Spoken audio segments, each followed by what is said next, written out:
Hi ಎಲ್ಲರಿಗೂ ನಮಸ್ಕಾರ. ಜ್ಯೋತಿಸ್ ಕಿಚನ್ಗೆ ಸ್ವಾಗತ. ನಾನಿವತ್ತು ಮನೆಯಲ್ಲೇ ಈಸಿಯಾಗಿ ಸೋರೆಕಾಯಿ ಯೂಸ್ ಮಾಡಿಕೊಂಡು ಪಲ್ಯ ಮಾಡ್ತಿದ್ದೀನಿ. ಇದಕ್ಕೆ ನಿಮಗೆ ತುಂಬ ಐಟಮ್ಸ್ ಬೇಕಾಗಲ್ಲ. ಮನೆಯಲ್ಲೇ ಇರುವಂತಹ ಐಟಮ್ಸಲ್ಲಿ ಸೋರೆಕಾಯಿ ಪಲ್ಯ ಯಾವ ರೀತಿ ಮಾಡೋದು ಅಂತ ನಾನಿಲ್ಲಿ ನಿಮಗೆ ತಿಳಿಸ್ಕೊಡ್ತಿದ್ದೀನಿ. ಇದು ಚಪಾತಿ, ದೋಸೆ, ರೊಟ್ಟಿ ಜೊತೆ ತುಂಬಾ ಚೆನ್ನಾಗಿರುತ್ತೆ. ಒಳ್ಳೆ ಕಾಂಬಿನೇಷನ್ ಅಂತಲೇ ಹೇಳ್ಬೋದು. ಸೊ ಇದರಲ್ಲಿ ನಿಮಗೆ ಒಳ್ಳೆ ಹೆಲ್ತ್ ಬೆನಿಫಿಟ್ಸ್ ಕೂಡ ಸಿಗುತ್ತೆ. ಈ ಪಲ್ಯ ನೀವು weekly once or twice save ಮಾಡೋದ್ರಿಂದ ನಿಮಗೆ ಹೆಲ್ತಲ್ಲಿ ತುಂಬಾ ಇಂಪ್ರೂವ್ಮೆಂಟ್ಸ್ ಕೂಡ ಕಾಣಿಸುತ್ತೆ. ಸೊ ಇದನ್ನು ಯಾವ ರೀತಿ ಮಾಡೋದು ಅಂತ ನಾನಿಲ್ಲಿ ನಿಮಗೆ ತಿಳಿಸ್ಕೊಡ್ತೀನಿ ಬನ್ನಿ. ಮೊದಲಿಗೆ ನಾನಿಲ್ಲಿ ಕಡಲೆಬೇಳೆ 1 ಸ್ಪೂನ್, ಉದ್ದಿನಬೇಳೆ 1 ಸ್ಪೂನ್, ಕೊತ್ತಂಬರಿ ಸೊಪ್ಪು ಹಚ್ಚಿಟ್ಕೊಂಡಿದ್ದೀನಿ, ಜೀರಿಗೆ ತೊಗೊಂಡಿದ್ದೀನಿ 1 ಸ್ಪೂನಷ್ಟು. ಇಲ್ಲಿ 2 ಆನಿಯನ್ನ ಚಿಕ್ಕದಾಗಿ ಕಟ್ ಮಾಡಿ ಇಟ್ಕೊಂಡಿದ್ದೀನಿ, ಒಂದು 4 ಹಸಿಮೆಣಸಿನ್ಕಾಯಿ, ಕರಿಬೇವಿನ ಸೊಪ್ಪು, ಸಾಸಿವೆ ಹಾಗೆ ಅರಿಶಿನ ಕೂಡ ತೊಗೊಂಡಿದ್ದೀನಿ. ನಾನಿಲ್ಲಿ ಒಂದು ಬೌಲಲ್ಲಿ ಕ್ಯಾಬೇಜ್ನ ತುರಿದು ಇಟ್ಕೊಂಡಿದ್ದೀನಿ, ಬಿಕಾಸ್ ಬೇಗ ಬೇಯುತ್ತೆ ಅಂತ. ಸೊ ಎಣ್ಣೆ, ರುಚಿಗೆ ತಕ್ಕಷ್ಟು ಉಪ್ಪು. ಈಗ ಯಾವ ರೀತಿ ಮಾಡೋದು ಅಂತ ನಾವಿಲ್ಲಿ ನೋಡೋಣ ಬನ್ನಿ.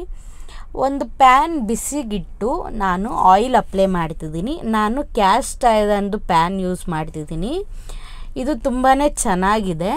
ಸೊ ಇದಕ್ಕೆ ನಾನು ಸಾಸಿವೆ, ಜೀರಿಗೆ, ಕಡಲೆಬೇಳೆ ಹಾಗೆ ಉದ್ದಿನಬೇಳೆ ಕೂಡ ಆ್ಯಡ್ ಮಾಡಿಕೊಂಡು ಇದ್ರ ಜೊತೆನೇ ನಾನು ಕರಿಬೇವಿನ ಸೊಪ್ಪು ಕೂಡ ಆ್ಯಡ್ ಮಾಡ್ತಿದ್ದೀನಿ.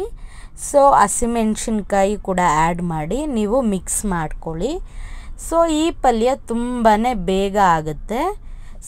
ಸೊ ಇದ್ರ ಜೊತೆ ನಾನು ಹಚ್ಚಿಟ್ಕೊಂಡಿರುವಂತಹ ಆನಿಯನ್ ಕೂಡ ಆ್ಯಡ್ ಮಾಡ್ತಿದ್ದೀನಿ. ನೀವು ಆನಿಯನ್ನ ಉದ್ದುದ್ದಾಗಿ ಬೇಕಾದರೂ ಹಚ್ಕೊಬೋದು, ಚೆನ್ನಾಗಿರುತ್ತೆ. ಸೊ ಆನಿಯನ್ ಹಾಕ್ಕೊಂಡು ನಾನಿಲ್ಲಿ ಮಿಕ್ಸ್ ಮಾಡ್ಕೊತಾ ಇದ್ದೀನಿ. ಇದಕ್ಕೆ ಸ್ವಲ್ಪ ಉಪ್ಪು ಹಾಕ್ಕೊತಿದ್ದೀನಿ, ಬಿಕಾಸ್ ಒಗ್ಗರಣೆಯಲ್ಲಿ ಸ್ವಲ್ಪ ಉಪ್ಪು ಹಾಕೋದ್ರಿಂದ ಆನಿಯನ್ನು ಬೇಗ ಬೇಯುತ್ತೆ ಅಂತ. ಸೊ ಇದ್ರ ಜೊತೆ ಅರಿಶಿನ ತೊಗೊಂಡಿದ್ದೆ, ಒಂದು 1/4 ಸ್ಪೂನಷ್ಟು ಅರಿಶಿನ ತೊಗೊಂಡಿದ್ದೆ.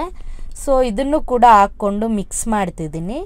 ಇದ್ರ ಜೊತೆ ಕ್ಯಾಬೇಜನ್ನ ನಾನು ತುರಿದಿಟ್ಕೊಂಡಿದ್ದೀನಿ, ಬಿಕಾಸ್ ಬೇಗ ಬೇಯುತ್ತೆ ಅಂತ.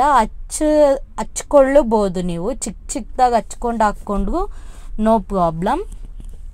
ಸೊ ಈಗ ಕ್ಯಾಬೇಜ್ ಹಾಕ್ಕೊಂಡು ಮಿಕ್ಸ್ ಮಾಡ್ಕೊತಿದ್ದೀನಿ, ಜೆಂಟ್ಲಿ ಮಿಕ್ಸ್ ಮಾಡ್ಕೊಳ್ಳಿ ನೀವು. ಸೊ ಈಗ ನಾನು ಇದನ್ನು ಮಿಕ್ಸ್ ಮಾಡ್ಕೊತಿದ್ದೀನಿ.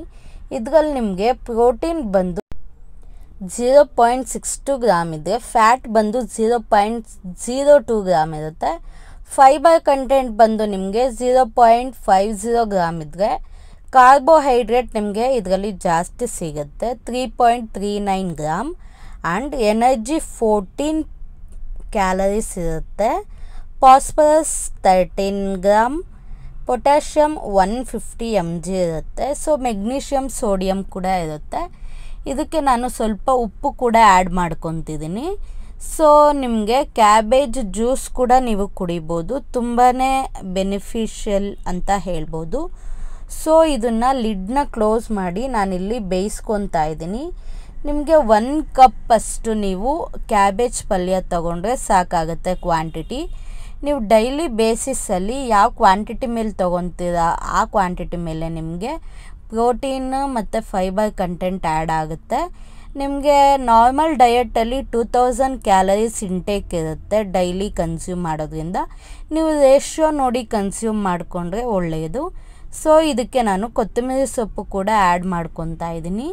ಇದನ್ನು ಆ್ಯಡ್ ಮಾಡಿ ಮಿಕ್ಸ್ ಮಾಡ್ಕೊಳ್ಳಿ. ನೀವು ಆಫ್ ಬಾಯ್ಲ್ ತಿನ್ನೋದ್ರಿಂದ ತುಂಬಾ ಯೂಸ್ ಆಗುತ್ತೆ. ನಾನು ಪಲ್ಯ ಕೂಡ ಆಫ್ ಬಾಯ್ಲ್ ಮಾಡ್ಕೊತಿದ್ದೀನಿ. ನೀವು ಬೇಕಾದರೆ ಇದ್ರ ಜೊತೆ ನೀರು ಕೂಡ ಆ್ಯಡ್ ಮಾಡಿಕೊಂಡು ಬೇಯಿಸ್ಕೊಬೋದು. ಸೊ ಈಗ ಇದು ರೆಡಿ ಆಗಿದೆ. ಸೊ ಇದನ್ನು ಮಿಕ್ಸ್ ಮಾಡ್ತಾನೆ ಇರಿ, ಬಿಕಾಸ್ ತಳ ಹಿಡಿಯೋ ಚಾನ್ಸಸ್ ಇರುತ್ತೆ. ನಾನು ಆಯಿಲು ಕೂಡ ಜಾಸ್ತಿ ಅಪ್ಲೈ ಮಾಡಿಲ್ಲ, ಸೊ ನೀರು ಕೂಡ ಅಪ್ಲೈ ಮಾಡಿಲ್ಲ. ಸೊ ತಳ ಹಿಡಿಯೋ ಚಾನ್ಸಸ್ ಇರೋದ್ರಿಂದ ಆಗಾಗ ಮಿಕ್ಸ್ ಮಾಡ್ಕೊಳ್ಳಿ. ಸೊ ಈಗ ಇದು ರೆಡಿ ಆಗಿದೆ. ನೀವು ಇದನ್ನು ಚಪಾತಿ ಜೊತೆ ಸರ್ವ್ ಮಾಡ್ಬೋದು, ಟೇಸ್ಟ್ ತುಂಬಾ ಚೆನ್ನಾಗಿರುತ್ತೆ. ನಾನಿಲ್ಲಿ ಇದನ್ನು ಚಪಾತಿ ಜೊತೆ ಸರ್ವ್ ಮಾಡಿದ್ದೀನಿ. ನೀವು ಬೇಕಾದರೆ ದೋಸೆ ಜೊತೆ ಕೂಡ ಸರ್ವ್ ಮಾಡ್ಬೋದು, ಆ್ಯಂಡ್ ಅನ್ನ ಸಾಂಬಾರ್ ಜೊತೆ ಸೈಡ್ ಪಲ್ಯ ಅಂತ ಕೂಡ ಸರ್ವ್ ಮಾಡ್ಬೋದು. ಸೊ ಇದಾಗಿರುತ್ತೆ ಇವತ್ತಿನ ನನ್ನ ವಿಡಿಯೋ ಕ್ಯಾಬೇಜ್ ಪಲ್ಯ. ಸೊ ನೀವು ಟ್ರೈ ಮಾಡಿ ಹೇಗಿತ್ತು ಅಂತ ಕಮೆಂಟ್ ಮಾಡಿ. Thanks for watching. ಬಾಯ್.